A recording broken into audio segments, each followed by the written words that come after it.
Hey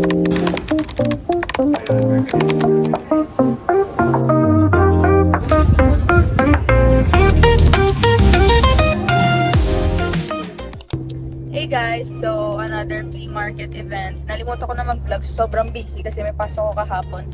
So it's already 7:56 and yung ingress time namin is 9. Kaya late kami umalis kasi malapit lang naman dito yung place ng flea market event. So yeah, come with us to do business.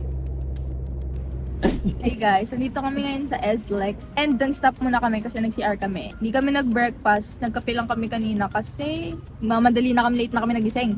So nagbaon kami ng salad na walang lettuce kasi ang mahal ng lettuce ngayon, 500 pesos per kilo. What the eating cucumber, potato, may tuna siya, and corn. Gusto ko lang ng salad na may corn. Like, naiba niya yung lasa. Okay na yung lasa? Ayaw mo medyo may lasa pa rin na siya sa may oil.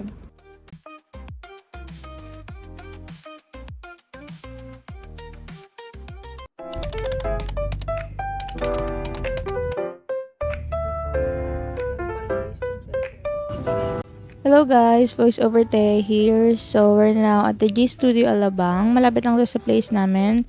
We are located sa Laguna and this is sa Alabang. And ito yung place nila. I know pag-aari ito ni Mateo Guidicelli, yung asawa ni Sarah Geronimo. And yung mga organizers parang kakilala ata nila or I think kamag-anak. Kanyan. So andito na kami and nag-arrange na kami ng place. And as you can see, ang dami ng tao dito. Late na kasi kami nakapunta.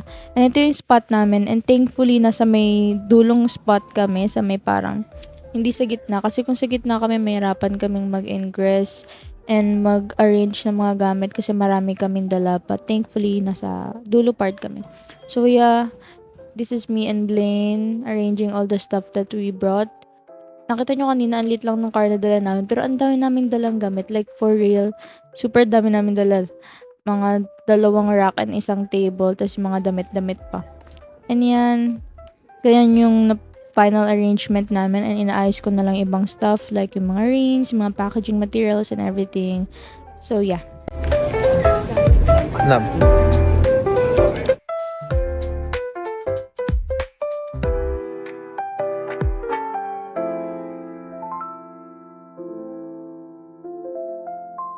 So yeah, as you can see sa mga recent clips, tapos na kami mag-ingress niyan and nakapag-base na rin kami. And nagpapasukan na yung mga customer at that time kasi ang open nila is 11 and 10 ata kami natapos mag-ingress. Tapos nag-base lang kami ng other outfit and ito na yung pinaka-setup namin and ito, may salamin kaming dala for the customers. Then, on the other side, may mga ibang vintage sellers din na in-invite ng South Trading Post. Insert ko na lang sa screen yung Instagram account nila. STP pala or South Trading Post yung nag-organize ng event na to and this is for the first anniversary of G Studios and ayan yung banner nila. So ito din yung first time namin umattend sa STP. So as you can see, nagbabay si Blaine sa akin. Hindi niya ako sinama ng first day dahil may pasok siya. And ako lang nagbantay for the first day of this pop-up event kaya wala masyadong clips na na-videohan ko kasi I'm so busy na asikasuhin yung mga customers. Pero yeah, ayan yung mga first customers na pumunta sa booth namin and hindi na ako masyadong naka-video after that. And ito na, bumalik na si Blaine, tsaka pa ako ulit nakapag-video. Nung bumalik siya, medyo umonti yung customers, kaya nagpicture muna kami. And nag-invite yung mga gantong pop-ups na mga photo booth businesses para sa mga customers and sa mga sellers. And yan, yung OnlyFans, umorder din kami, meron din sa labas. Nasa labas yung mga foods and beverages. And first time namin matikman yung OnlyFans and I can say that the hype is worth it. The hype is hyping. Kasi masarap talaga. Kahit ang mahal. Parang 400 ata yan for 2 tacos. Pero masarap siya.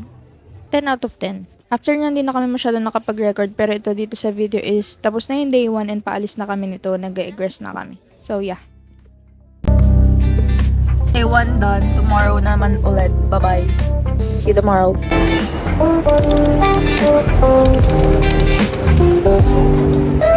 Hello. So, it's day 2 na and hindi kami nagmamadali nito because andun na naman yung mga gamit and start pa ng event is 10 a.m. Kaya, mga around 9 na ata kami umalis papuntang STB. And wala kaming dala, sarili lang namin. Umuwi lang kami, hindi katulad ng ibang flea market na nag-hotel kami kasi malapit lang yung event place. We arrived here at around 10 a.m. and ang open pa ng doors ng G Studio is around 11 a.m. So, nag-rearrange lang kami ng mga stuff and tinanggal namin yung mga hanger na nasold kahapon and nag-stock din kami ng mga pieces na dinala namin from our home and yung mga naka-stock na nilagay namin sa eco bag na nasa ilalim na nakatago. Ni-restock din namin. So, yeah. And mga around 10:30 na nito and naboboringan naman kami mag-antay. Kaya pumunta muna kami sa taas. Nag-picture-picture lang sa may rooftop area. Ayan na yung pinto papuntang rooftop. Hindi kasi siya naka-open. Kaya dito na lang kami nag-picture. Nag-content din kami for TikTok and Instagram. Insert ko na lang on the screen yung Instagram and TikTok account namin ni Blaine. So, yeah. Dito naman, nag-record lang kami. Nag-experiment ng mga outfit ideas, photos. Yun yung bonding namin ni Blaine. Eh. Milig kasi kami parehas ng fashion and thrifting. So, yeah. So, pagbalik namin, like, pagbaba namin, ito na agad yung crowd sa booth area namin. Di namin na-expect na kaka-open pa lang ng door at 11 a.m. Marami na agad yung tao. And this is Ate Nicole, my online friend. Meron din siyang small business which is yung Purple Patch. Pakita ko rin on screen. Nagbigay siya sa akin ng product niya and I really love it. Ginagamit ko talaga siya everyday dahil I'm a small booby girly. Ang ganda talaga ng Purple Patch niya. Bibili talaga ako ulit. And yeah, here kami sa may gilid tumatambay kasi I know yung feeling ng pagiging customer din na tinititigan ka ng sales lady sa Watson. Kaya ang ginagawa namin ni Blaine, nasa gilid lang kami. Ayaw namin istorbihin yung customers. Hinahayaan lang namin sila na mag-shopping. And nung mga around afternoon ata nito, mga 1 p.m, may biglang lumapit kay Blaine. Sabi gusto daw nilang kunin siya as a model for their project ata. Mga photography student ata sila sa Lasal. And yeah, napagod ata siya kaya tinanggal niya yung damit niya. Nagsando na lang si bakla. So yeah, ito mga around 3 p.m na nito and dumadami na naman yung mga tao. Mas maraming tao ng day 2 kaysa nung day 1. Siguro kasi Sunday, family day. And ako, nababaringan na rin ako. Nag-ikot-ikot lang ako. Check ko lang yung ibang mga vintage sellers din. And yung iba dyan, mga naging kaibigan din namin. And dahil seller tayo today, mga around 4 p.m na ata kami nakapag-lunch. And wala na rin kaming mabilhan kasi yung mga nasa labas na food na tikman na namin kahapon. So, we ordered our favorite fast food, Jollibee. Ano to, mga paggabi na nito, nag-aantay na lang kaming mag-close yung SCP. And ayan, nag-egg rest na. Mga around 9 p.m kami nag-egg rest. I think kasi 10 p.m yung close ng doors eh. And as you can see, nag-egg rest si bakla na naka-outfit. Pagod na kasi ako niyan. Tapos nag-MM lang ako na nag-egg rest. Pero si Blaine talaga nagtapos ng lahat na yan. Tinutulungan ko lang siya on the other things, pero all in all, siya naman talaga yung nagtapos ng pag-aggress. Nakakapagod. Ito yung pinaka-nakapagod na part kasi pagod ka na on the whole day, tapos mag-aggress ka pa, day.